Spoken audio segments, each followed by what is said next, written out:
Princess Ellen of the Avarice Empire sat alone in the grand crystalline chamber that served as her sanctuary and prison.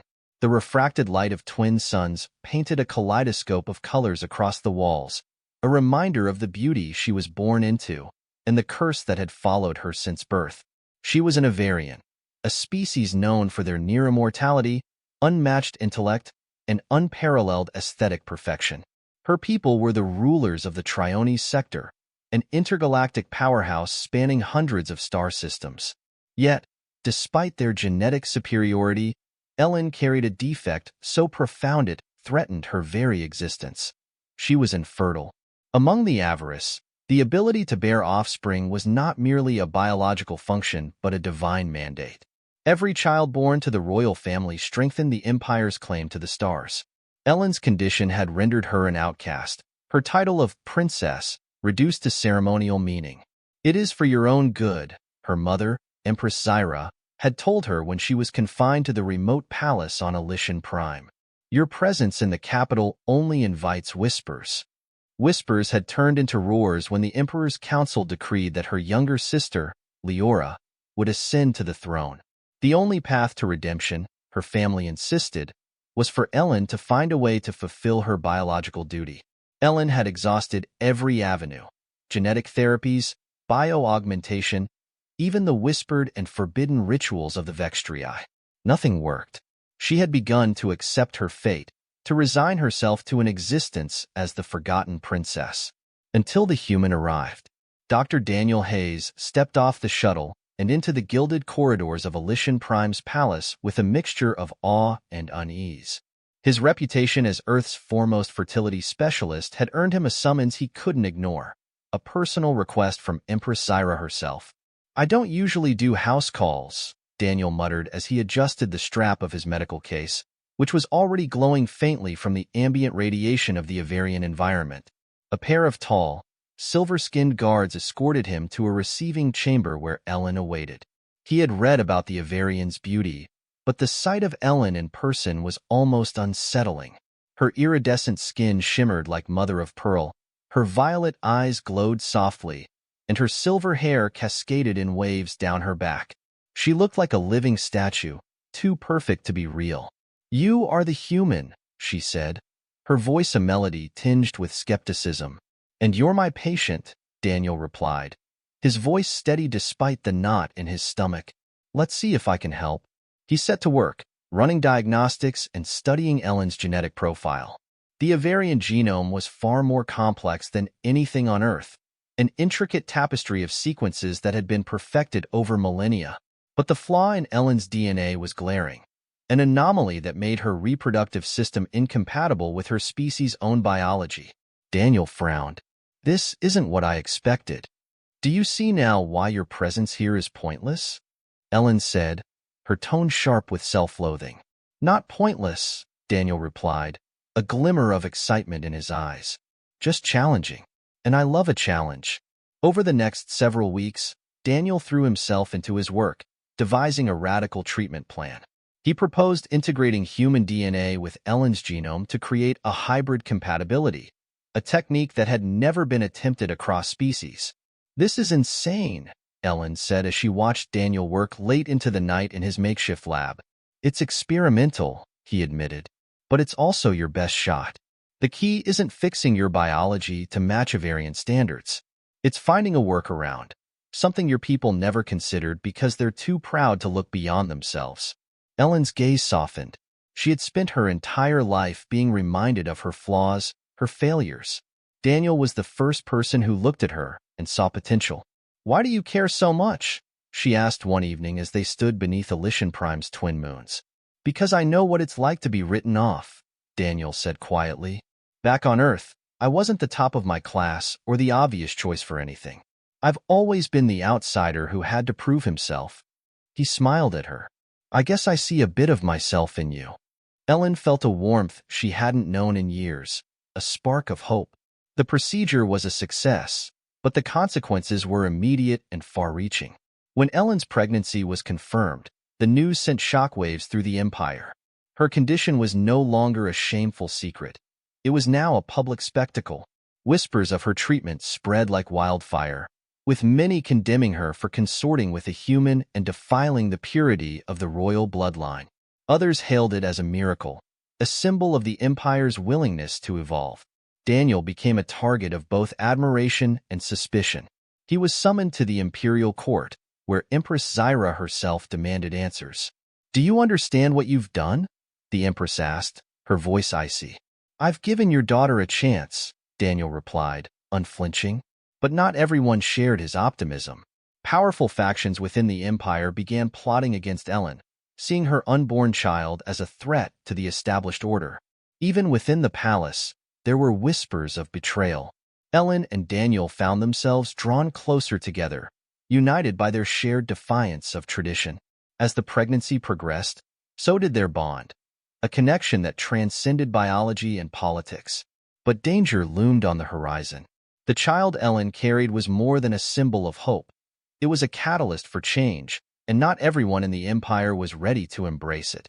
The first assassination attempt came during a routine medical checkup. A hidden drone, programmed to deliver a lethal toxin, was intercepted by Daniel's quick reflexes. "This isn't going to stop," Daniel said as he examined the remains of the drone. "We have to protect the child," Ellen said, her voice trembling, "no matter what it takes." Their isolation on Elysian Prime became both a sanctuary and a prison. As Ellen's due date approached, the tension within the Empire reached a breaking point. Factions loyal to the old ways clashed with those advocating for progress, and the line between ally and enemy blurred. In the midst of the chaos, Daniel made a discovery that changed everything. The hybrid nature of Ellen's child wasn't just a solution to her infertility. It was the key to a genetic breakthrough that could transform the Avarian race. But before he could share his findings, the palace was attacked. The palace alarms erupted with a deafening wail, their crystalline tones reverberating through the grand halls. Ellen clutched her swelling belly, fear and resolve battling within her as the distant sound of explosions shook the walls. "They're coming for the child," Daniel said, his voice taut with urgency. A squad of Avarian guards, led by Captain Zaire, burst into the room. The captain's silver armor glinted like a shard of the twin moons, and his face was set in grim determination. "Princess, we must move now," Zaire barked. "The insurgents have breached the outer defenses." Daniel nodded, grabbing his medical kit and slipping a small data drive into his pocket. It contained his research, a blueprint for hybrid compatibility that could either unite the Empire or shatter it entirely. "Where can we go?" Ellen asked as the group rushed through the labyrinthine corridors. "The subterranean tunnels," Zaire replied. "They'll lead us to the starport. A shuttle awaits." As they descended into the palace's depths, the air grew colder, the shimmering light of the crystals replaced by the flickering glow of emergency lamps. Behind them, the echoes of battle grew louder. The tunnels were eerily silent, the weight of the planet's crust pressing down on them. Ellen leaned on Daniel for support, her steps faltering as the strain of their flight took its toll. "How much further?" Daniel asked Zaire, who led the way with a plasma rifle in hand. "Not far," Zaire said, but his voice carried an edge of hesitation. Suddenly, a figure emerged from the shadows ahead. It was Kion, an advisor to the Empress and a staunch traditionalist. His presence sent a chill through Ellen. "Zaire," Kion said, his tone calm but commanding. "Step aside. The Council has decreed that this ends now." Zaire's grip on his weapon tightened. "I serve the Princess, not the Council." "You serve the Empire," Kion retorted, his eyes narrowing. "And the survival of the Empire demands sacrifice." Before Zaire could respond, Kion raised a hand, and a squad of armed insurgents emerged from the darkness. "Run!" Zaire shouted, turning his weapon on the attackers. Daniel grabbed Ellen's hand and pulled her into a side passage as plasma bolts lit up the tunnel. Behind them, Zaire's defiant roar echoed through the stone, followed by an explosion that shook the ground beneath their feet. Ellen stumbled, tears streaming down her face. "He gave his life for us, and we can't let it be in vain," Daniel said, his voice resolute. "Come on." They reached the starport in the nick of time, boarding a small shuttle just as the insurgents closed in. Daniel scrambled to the cockpit, activating the engines and lifting off under a hail of fire. Coordinates? He asked Ellen as the shuttle soared into the stratosphere. The Jither Nebula, she said, her voice weak but firm. There's a sanctuary there, a place the Council can't touch. As the stars stretched into streaks of light around them, Ellen collapsed into a seat, clutching her belly. It's coming, she whispered. Daniel's heart raced. Now? Here? Yes, she gasped. The shuttle's autopilot engaged as Daniel rushed to her side, his training taking over. The birth was a whirlwind of pain and hope. The sterile confines of the shuttle transformed into a makeshift delivery room. When the child's first cry rang out, Ellen wept with relief. Daniel held the newborn in his hands, marveling at the tiny being. The baby's skin shimmered with a soft iridescence, its eyes a startling mix of violet and human brown. It's beautiful, Ellen said, her voice thick with emotion. Daniel smiled, tears in his own eyes. It's more than that. This child is living proof of what we can accomplish when we bridge the divide between our species. But their moment of peace was short-lived. The Council's reach extended far beyond Elysian Prime. As soon as the shuttle entered the Jither Nebula, a squadron of Imperial warships appeared on their scanners. They've tracked us, Ellen said, fear gripping her. Daniel gritted his teeth. They're not getting this child. The sanctuary within the nebula was a haven for exiles, hidden within a cluster of dense gas clouds that obscured sensor readings. But reaching it would require navigating through the treacherous nebula itself. Hold on, Daniel said, taking manual control of the shuttle. He guided the craft into the swirling mists, where visibility was near zero and gravitational anomalies tugged at the ship. Behind them, the warships gave chase, their plasma cannons firing blindly into the nebula. The shuttle shuddered as a near-miss rocked its hull. Can we make it? Ellen asked, clutching the baby protectively. We have to, Daniel replied, his hands steady on the controls. The sanctuary emerged from the mists like a dream. A colossal space station carved into an asteroid, its surface bristling with defensive turrets and shield generators. A message crackled over the comms. Unidentified vessel, state your purpose. This is Dr. Daniel Hayes, he replied. We have the princess and her child on board. We seek asylum. A pause, then. You're cleared to dock. Welcome to Haven. As the shuttle landed, Ellen looked at Daniel with a mixture of gratitude and determination. This isn't over, she said. Daniel nodded. No, it's just the beginning. Haven was unlike anything Daniel had seen. A hybrid civilization of outcasts, rebels, and visionaries from countless species. Its halls pulsed with life and ingenuity, a chaotic symphony of cultures united by survival. But beneath the surface, tension simmered. As Ellen cradled her newborn, the sanctuary's leaders convened to assess the situation. A towering, reptilian Hekran named Kathar presided over the council. His scarred visage spoke of a lifetime of battle, and his voice rumbled with authority. You bring danger to Haven, Kathar growled, his yellow eyes fixed on Ellen. The Empire will not ignore this. Their ships have already probed the nebula's edge. They're not after Haven, Daniel said, stepping forward. They're after the child. If we can protect Ellen and her baby, the Empire might back down. Kathar's gaze shifted to Daniel, his expression unreadable. And what makes this child so important that they would risk a war to capture it? Ellen's voice was steady but laced with exhaustion. This child is the first of its kind, a hybrid of Avarian and human. Its existence proves that our bloodline isn't sacred, that we don't have to cling to the old ways to survive. The council erupted in murmurs. Some spoke of hope, others of fear. A slender, insectoid being named Mevin clicked its mandibles. If the Empire sees this child as a threat, so will others. The question is not whether we can hide here, but how long we can survive if we do. As days passed, Daniel threw himself into studying the child's unique biology. The baby's hybrid DNA exhibited properties he had never seen before: enhanced cellular regeneration, resistance to radiation, and a metabolic efficiency that bordered on miraculous. This child isn't just a hybrid, Daniel said to Ellen one evening in their quarters. It's an evolutionary leap. If this gets out, it could change everything, not just for the Avarians, but for the galaxy. Ellen looked down at her sleeping baby, her heart heavy, and that's why they'll stop at nothing to destroy it. But the child wasn't the only miracle Daniel had uncovered.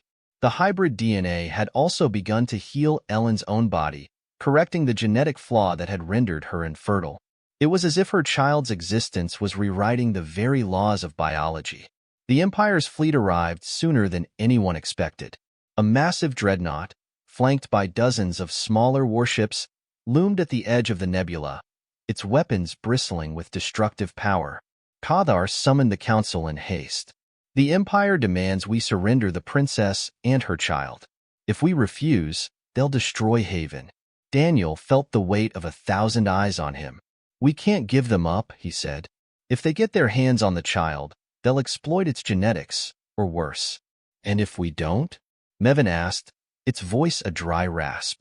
Haven will burn. Ellen stood, her voice commanding despite her fear. Then we fight.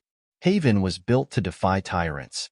If we stand together, we can show the Empire that their reign of fear ends here.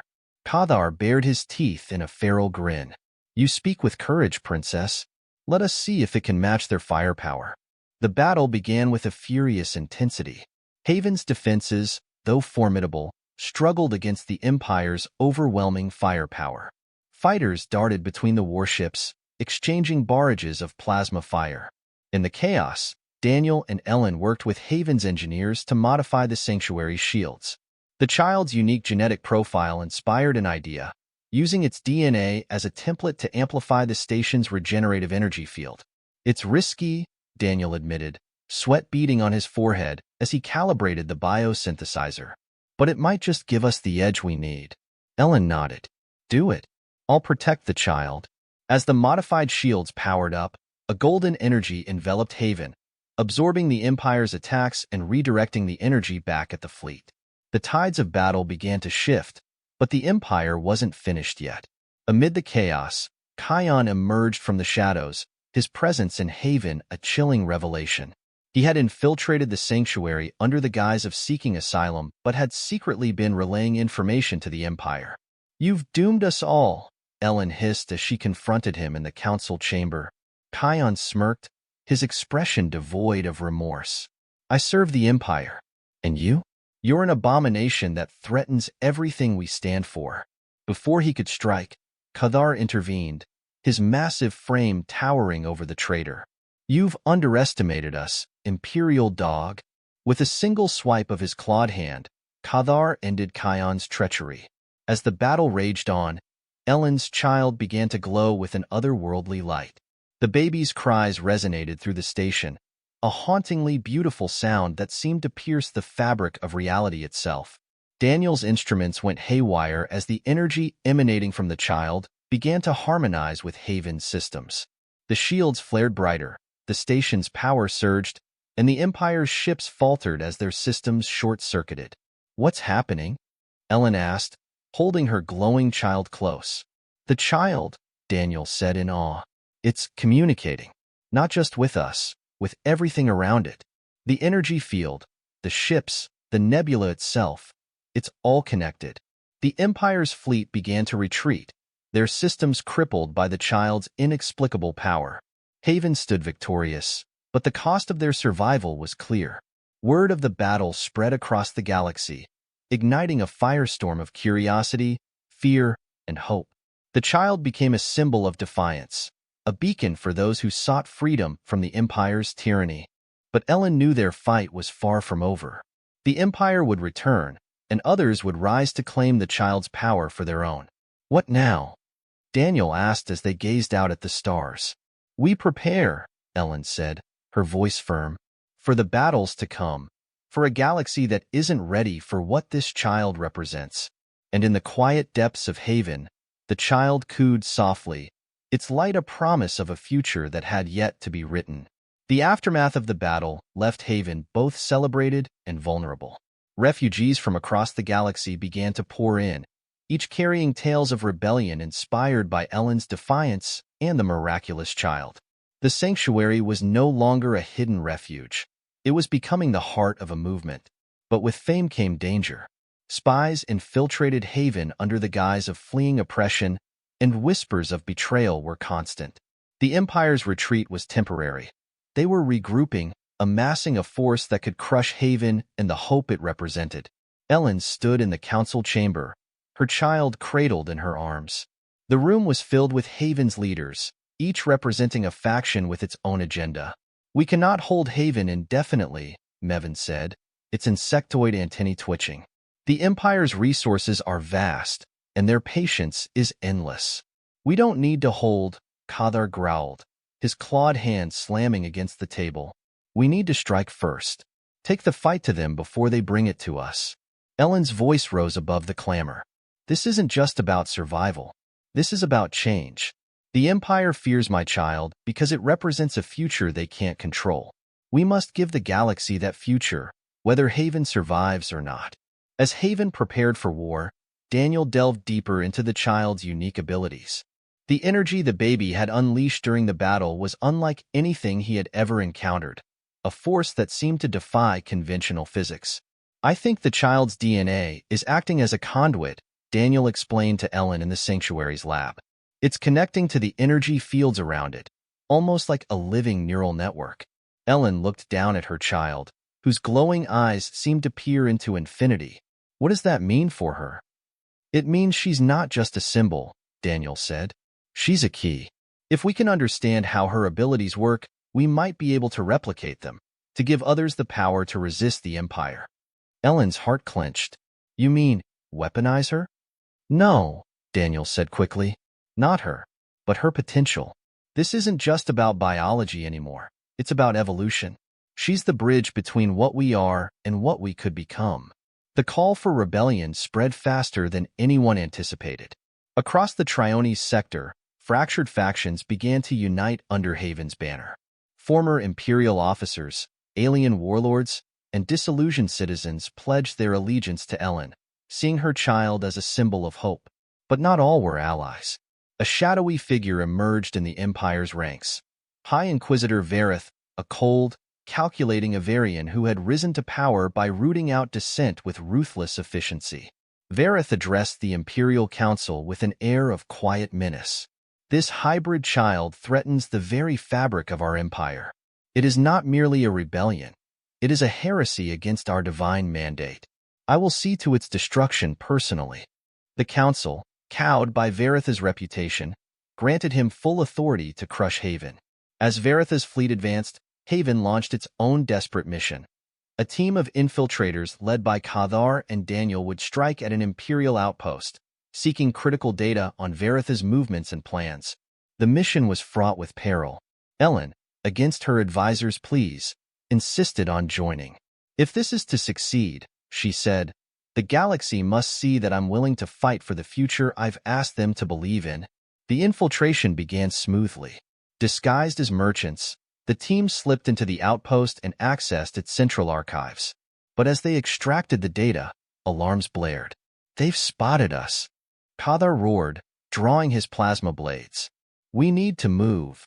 The team fought their way through the outpost, narrowly escaping to their ship. Ellen, holding her child tightly, watched as the outpost exploded behind them, a calculated diversion to cover their retreat. "Was it worth it?" she asked Daniel as the ship jumped to hyperspace. Daniel reviewed the data. His face grew grim. "Vareth knows about Haven, and he's bringing something far worse than warships." The data revealed the Empire's darkest secret, Project Zenith, a clandestine program to weaponize Avarian genetics. Vareth was using the project to create a new breed of soldiers, hybrids engineered for absolute obedience and lethal efficiency. "The child's abilities must have accelerated their timeline," Daniel said, his voice tinged with dread. "They're trying to harness the same power, but without the humanity that makes her a symbol of hope. These hybrids will be nothing but tools of destruction." Cathar slammed his fist into the wall. "We have to stop this." Ellen nodded, her resolve hardening. "If we don't, the Empire won't just crush the rebellion. They'll destroy any chance of freedom for generations." With the revelation of Project Zenith, Ellen called for an emergency summit of all rebel factions. Leaders from across the galaxy gathered in Haven, their ships forming a chaotic flotilla around the sanctuary. "This is no longer a fight for Haven or even the Triones sector," Ellen said as she addressed the crowd. "This is a fight for the soul of the galaxy. The Empire seeks to create a future of fear and control. We must show them a future of unity and freedom." The crowd erupted in cheers, their faith in Ellen solidified. But Daniel noticed something in her eyes, a flicker of doubt, a burden she carried alone. In the quiet of the sanctuary's night, Ellen sat by her child's cradle. The baby's glowing eyes seemed to hold the weight of the universe, and Ellen felt a pang of fear. "What will become of you?" she whispered. The child reached out, tiny fingers brushing Ellen's cheek. In that moment, a vision flooded Ellen's mind. A galaxy ablaze with war. The Empire's forces clashing with rebel fleets. And at the center of it all, her child. Radiant, powerful, and alone. Ellen gasped, pulling the child close. "No," she murmured. "You won't face this alone. I promise." The galaxy held its breath as the largest fleet ever assembled gathered on the edge of Haven's space. Rebel ships, cobbled together from a dozen species, floated beside sleek frigates and massive cruisers. Opposite them, the Empire's armada loomed, an ocean of steel and firepower. At its center was the Imperial dreadnought Oblivion, where High Inquisitor Vareth commanded the attack. Inside Haven, Ellen stood at the head of the War Council, her child swaddled in her arms. The child, now almost a year old, no longer cried during moments of tension. Instead, the baby's glowing eyes scanned the room as though aware of the gravity of the situation. Kadar placed a heavy claw on Ellen's shoulder. "The time has come, Princess. The galaxy looks to you now." Ellen nodded, her voice steady. "Then let's show them what we stand for." As the battle began, the Empire's overwhelming firepower pushed the rebels to the brink. Ships burned in the void, and Haven's shields faltered under relentless bombardment. But Daniel's research into the child's abilities had uncovered a last resort, the creation of a bioenergy pulse, a galaxy-wide signal that could disrupt the Empire's hybrid soldiers. The cost, however, was enormous. The energy required would draw directly from the child. Ellen was torn.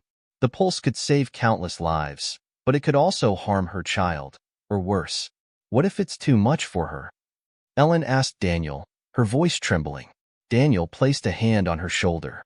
"She's stronger than any of us imagined, but the choice has to be yours."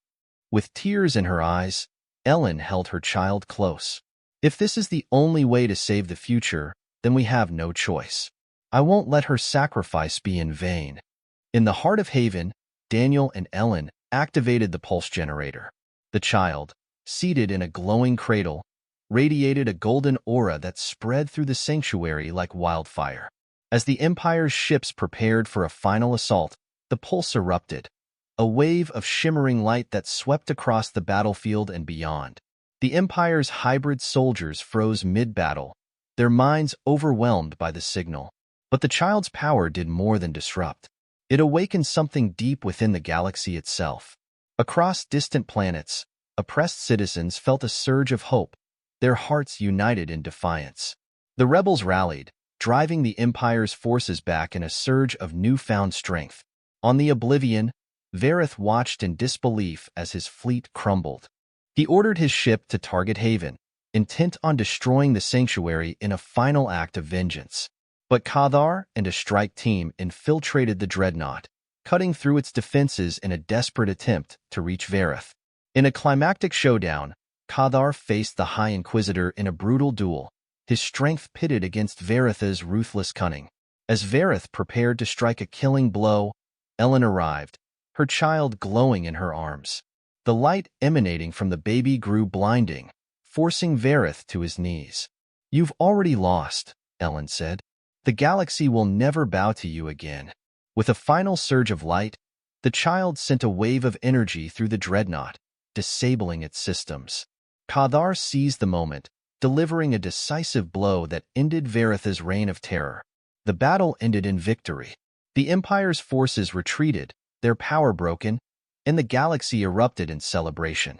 On Haven, Ellen stood before a crowd of allies and refugees, her child in her arms. "This is not my victory," Ellen said, her voice carrying across the assembly. It is ours. Together, we've proven that hope is stronger than fear, that unity can overcome tyranny. Daniel, standing beside her, smiled. The galaxy owes you its future, he said quietly. Ellen looked down at her child, whose eyes now shimmered with calm.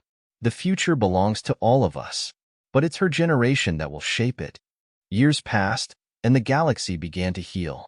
The Empire fractured into smaller factions, and the rebellion gave rise to a coalition of worlds dedicated to peace and equality.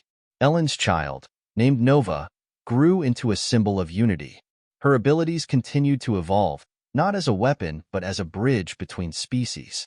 Nova's very existence reminded the galaxy that its greatest strength lay not in purity but in diversity. As Ellen watched her daughter lead a council of alien leaders, she felt a profound sense of peace. Together, we've built something worth fighting for, she said to Daniel, who had remained by her side all those years. And worth protecting, he added with a smile. The stars above shimmered with infinite possibilities, the legacy of a child who had changed everything, and the galaxy that had embraced her light.